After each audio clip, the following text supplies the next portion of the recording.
പാടും ഞാൻ യേശുവിന് ജീവൻ പോവണം നന്ദിയോടെ, ജീവൻ പോവണം നന്ദിയോടെ.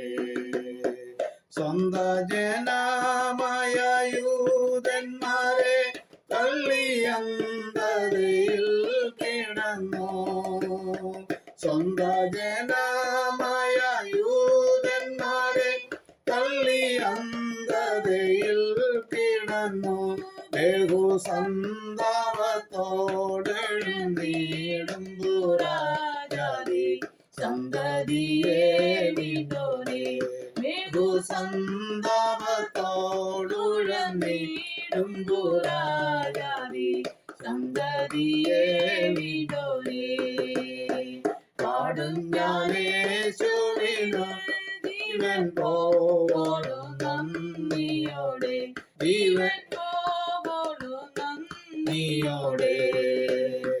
കാട്ടൊലിവിൻ ശാഖയായിരുന്ന എന്നിൽ നല്ല ഫലം നിറപ്പാ. കാട്ടൊലിവിൻ ശാഖയായിരുന്ന എന്നിൽ നല്ല ഫലം നിറപ്പാ.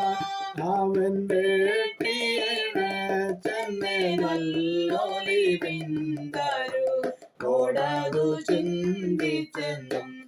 അവൻ വെട്ടിയുടെ ചെന്നെ നല്ലൊലിവിൻ തരു കോടതു ചിന്തിച്ചെന്നും. പാടും ഞാൻ യേശുവിന് ജീവൻ പോവോളം നന്ദിയോടെ, ജീവൻ പോവോളം നന്ദിയോടെ. കർത്താവായ യേശുക്രിസ്തുവിൻ്റെ നിസ്തുല്യ നാമത്തിൽ എല്ലാ പ്രിയ ശ്രോതാക്കൾക്കും സ്നേഹവന്ദനം അറിയിക്കുന്നു.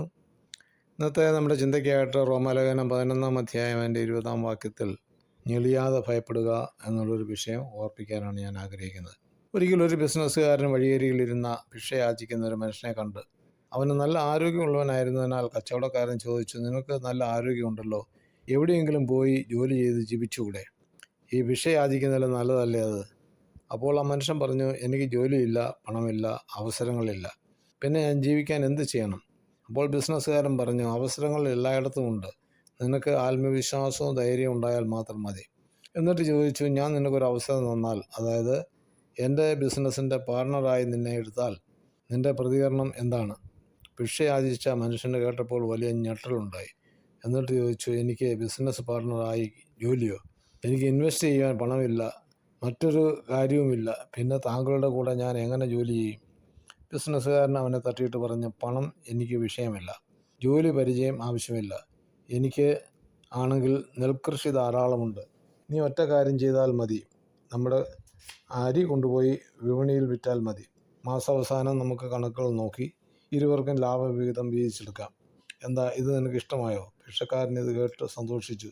എന്നിട്ട് പറഞ്ഞു, എങ്ങനെയാണ് ലാഭവിഹിതം? എനിക്ക് 10% അവിടത്തേക്കും അവിടത്തേക്ക് 90% വിഹിതം ആണോ, അതോ 20-80 ആണോ? അപ്പോൾ ബിസിനസ്സുകാരൻ പറഞ്ഞു, എനിക്ക് നിൻ്റെ ഒരു പണവും വേണ്ട, നീ നന്നായി ബിസിനസ് നടത്തിയാൽ മതി. അടുത്ത മാസം നമുക്ക് കണക്കുകൾ പരിശോധിച്ച് വേണ്ടതുപോലെ ചെയ്യാം. അടുത്ത മാസം ഇരുവരും ചേർന്ന് കണക്കുകൾ പരിശോധിച്ചു. അപ്പോൾ നല്ല ലാഭവിഹിതം കിട്ടണം എന്ന് ഉള്ളിൽ ചിന്തിച്ചപ്പോൾ ഭിക്ഷക്കാരനായ പാർട്ണർ പറഞ്ഞു, ഇതിൽ ഞാൻ ഒത്തിരി അധ്വാനിച്ചു, അതിനാൽ 90% എനിക്ക് താങ്കൾക്ക് 10% എന്ന് പറഞ്ഞു. അപ്പോൾ ബിസിനസ്സുകാരൻ പറഞ്ഞു, ശരി, ഞാൻ സമ്മതിച്ചിരിക്കുന്നു. അതുപോലെ അടുത്ത മാസം കണക്ക് നോക്കിയിട്ട് പറഞ്ഞു, ഈ മാസം എനിക്ക് നഷ്ടമായിരുന്നു, അതിനാൽ വിഹിതം ഒന്നും തരാൻ പറ്റത്തില്ല എന്ന് ബിസിനസ്സുകാരനോട് പറഞ്ഞു. അയാൾ വിചാരിച്ചു, ഒരു പക്ഷേ ശരിയായിരിക്കാം. അടുത്ത മാസത്തേക്ക് കണക്ക് നോക്കിയിട്ട് പറഞ്ഞു, ഈ മാസം ലാഭവിഹിതം തരാൻ പറ്റില്ല, ഭവനത്തിൽ വിവിധ ആവശ്യങ്ങളുണ്ട്. അപ്പോൾ ബിസിനസ്സുകാരൻ പറഞ്ഞു, നിനക്ക് ഒരു മുടക്കില്ലാതെ നിന്നെ എൻ്റെ പാർട്ണറാക്കി നിനക്ക് വേണ്ട രീതിയിൽ പണം സമ്പാദിച്ച് ഇപ്പോൾ എന്നെ ഒഴിവാക്കാനുള്ള ശ്രമമല്ലേ?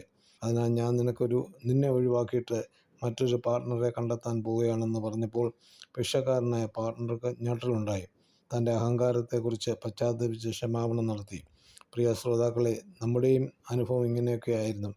യാതൊരു യോഗ്യതയും ഇല്ലാതെയും പുറംപുറമിൽ കിടന്ന നമ്മെ ദൈവം കോരിയെടുത്ത് നമ്മെ ഓരോരുത്തരെയും യേശുക്രിസ്തുവിൻ്റെ രക്തത്താൽ കഴുകി ശുദ്ധീകരിച്ചു. നമ്മെ മാനപാത്രങ്ങളാക്കി തീർത്തു. യഹൂദന്മാരെ തള്ളിയിട്ട് നമ്മെ സ്നേഹിച്ചു. റോമർ 11:17 മുതലുള്ള വാക്യങ്ങളിൽ കൊമ്പുകളിൽ ചിലത് ഒടിച്ചിട്ട് കാട്ടൊലിവായ നമ്മെ അവരുടെ ഇടയിൽ കൂടെ ഒട്ടിച്ചേർത്തു. അർഹതയില്ലാത്ത സ്ഥാനത്ത് ഒക്കെയും ദൈവം നമുക്ക് ദാനം തന്നു. നമ്മൾ ഒന്നും ചെലവിട്ടിട്ടില്ല. നല്ല ജോലി തന്നു, വരുമാനം നൽകി, മറ്റെല്ലാ സുഖ സൗകര്യങ്ങളും തന്നു കഴിഞ്ഞപ്പോൾ ദൈവത്തെ മറന്ന് നന്മ ലഭിച്ച ഉറവിടം മറന്നുപോയാൽ ഓർത്തുകൊള്ളുക. ദൈവത്തെ വേണ്ട വിധം അറിയാതെ പോയ ഇസ്രായേലിനെ, അതായത് സ്വന്തം ജനത്തെ തള്ളിക്കളഞ്ഞിട്ട് ആണ് ജാതികളായി നമ്മെ ഒട്ടിച്ചു ചേർത്തിരിക്കുന്നത്. അതിനാലാണ് പറയുന്നത്, ഞെളിയാതെ ഭയപ്പെടുക. ഒരു നേരത്തെ ആഹാരത്തിന് വേണ്ടി വഴിയരികിൽ ഇരുന്ന് ഭിക്ഷയാചിച്ച വ്യക്തിയോട് കരുണ തോന്നിയ ബിസിനസ്സുകാരനെ പോലെ ദൈവത്തിന് നമ്മോട് കരുണ തോന്നി. നമ്മുടെ യോഗ്യത അനുസരിച്ചല്ല ദൈവം നമ്മെ ഉന്നത നിലവാരത്തിലേക്ക് കൊണ്ടുവന്നത്. വലിയ ലഭിച്ച നന്മകൾക്കനുസരിച്ച് ദൈവത്തിന് മഹത്വം കൊടുക്കാതെ ഇരുന്നാൽ ദൈവം നിന്നെ തൽസ്ഥാനത്ത് നിന്ന് മാറ്റി മറ്റാരെങ്കിലും നിയോഗിക്കുന്ന മുമ്പായി ദൈവത്തോട് നിരപ്പ് പ്രാപിക്കുക. ഞെളിയാതെ ഭയപ്പെടുക, ദൈവത്തെ ഭയപ്പെടുക. നമ്മുടെ സ്വർഗീയ പിതാവ് നമ്മെ സ്നേഹിച്ചത് കൊണ്ടാണ് തൻ്റെ പുത്രനായ ക്രിസ്തുവിനെ നമുക്കായി തന്നത്. ആകയാൽ ദൈവസന്നിധിയിൽ മരണം വരെയെന്നും വിശ്വസ്തരായിരിക്കാൻ ദൈവകരങ്ങളിൽ ഏൽപ്പിച്ചു കൊടുക്കാം. ദൈവമായ കർത്താവ് ഈ ചെറിയ ചിന്തയാൽ നമ്മളേവരെയും അനുഗ്രഹിക്കുമാറാകട്ടെ.